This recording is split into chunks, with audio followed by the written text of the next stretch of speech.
Good morning, students. I am Sangeeta Bhalera, madam. I teach mathematics bridge course.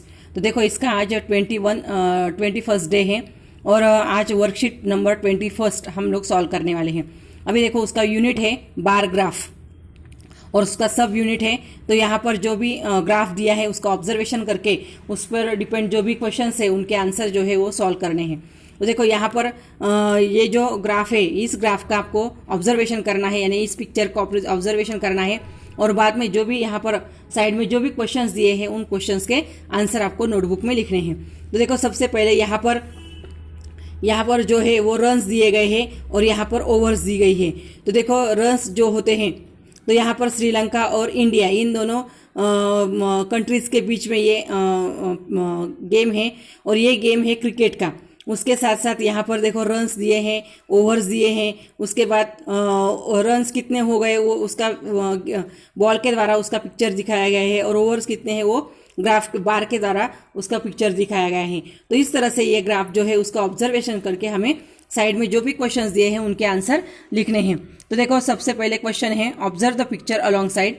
First है to which sport is this data reduce, यानी कौन से sport से संबंधित ये data है. तो क्रिकेट. तो आपका आंसर आएगा cricket is this data reduce. उसके बाद सेकंड है how many things does the picture tell us about, यानी ये जो पिक्चर है इससे हमें कौन कौन सी जानकारी मिलती है. तो सबसे पहले हमें ये जो गेम है इस गेम की जानकारी मिलती है. साथ में टू कंट्रीज यानी इंडिया एंड श्रीलंका इनकी जानकारी मिलती है. रन्स, ओवर्स इनकी भी जानकारी हमें इस पिक्चर से मिलती है. उसके बाद है what shape has been use in the picture to represent runs, मतलब रन्स के लिए कौन सा पिक्चर यूज किया है. तो यहाँ पर बॉल, तो रन्स के लिए यहाँ पर बॉल का पिक्चर जो है वो यूज किया है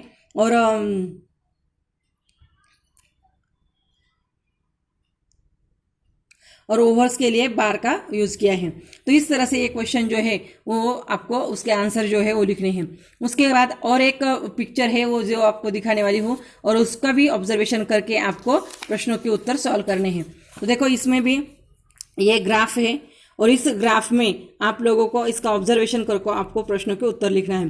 तो सबसे पहले देखो ये वाई एक्सिस है, ये एक्स एक्सिस है, उसके बाद ये ओरिजिन है, यहाँ पर नीचे जो है वो सिटीज़ के नेम है, यहाँ पर टेम्परेचर है, यहाँ पर स्केल लिखा है on Y axis 1 unit is equal to 5 degree Celsius, यानी यहाँ पर टेम्परेचर जो है उसका दिया है. देखो यहाँ पर 1 यूनिट पर 5, 10, 15, 20 ऐसे ये यूनिट लिखा है. यहाँ पर सिटीज़ है पाँचगनी, पुणे, चंद्रपुर, माथेरान एंड नासिक. तो उसमें पाँचगनी जो है उसका टेम्परेचर 25 डिग्री सेल्सियस है, पुणे का 30 डिग्री है, चंद्रपुर का 35 डिग्री है, माथेरान का 25 डिग्री एंड नासिक का 30 डिग्री. तो इस तरह से इनके ये ग्राफ बनाया है. इस ग्राफ का ऑब्जर्वेशन करके हमें ये क्वेश्चन जो है उनके आंसर लिखने हैं. तो क्वेश्चन है what data is shown on the vertical and the horizontal lines.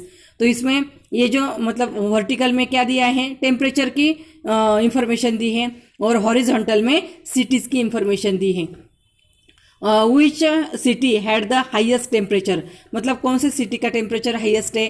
तो यहाँ पर आपको जो हाईएस्ट बार दिखाई देगा वो रहेगा अधिक टेम्परेचर वाला, मैंने चंद्रपुर. उसके बाद which cities had equal maximum temperatures, मतलब इक्वल मैक्सिमम टेम्परेचर इक्वल चाहिए किसका है. तो यहाँ पर देखो यहाँ पर 30 और यहाँ पर भी 30 है, यानी पुणे एंड नासिक इसका इक्वल एंड हाईएस्ट टेम्परेचर है. उसके बाद which cities had a maximum temperature of 30 degree Celsius, यानी मैक्सिमम टेम्परेचर किसका है, द पुणे एंड नासिक इसका ही मैक्सिमम टेम्परेचर है.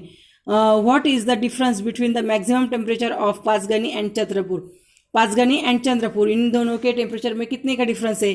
देखो यहाँ पर पाँचगनी का 25 डिग्री है और चंद्रपुर का 35 डिग्री है. तो 35 और 25 मतलब 10 डिग्री सेल्सियस इसका डिफरेंस है. तो इस तरह से मैंने ये क्वेश्चन जो है उसके आंसर आपको मैंने बताए हैं. तो आपको ये जो नोटबुक है अपने नोटबुक में ये ग्राफ जो है वो बनाने का है और उसके क्वेश्चन के आंसर जो है वो भी लिखने के हैं. ये है हमारा वर्कशीट नंबर 21 और अगले वीडियो में मैं आप लोगों को ये ग्राफ जो है वो किस तरह से बनाने का है ये लास्ट मैंने आपको पढ़ाया था, लेकिन तो भी फिर से एक बार एक्सप्लेन करने वाली हूँ.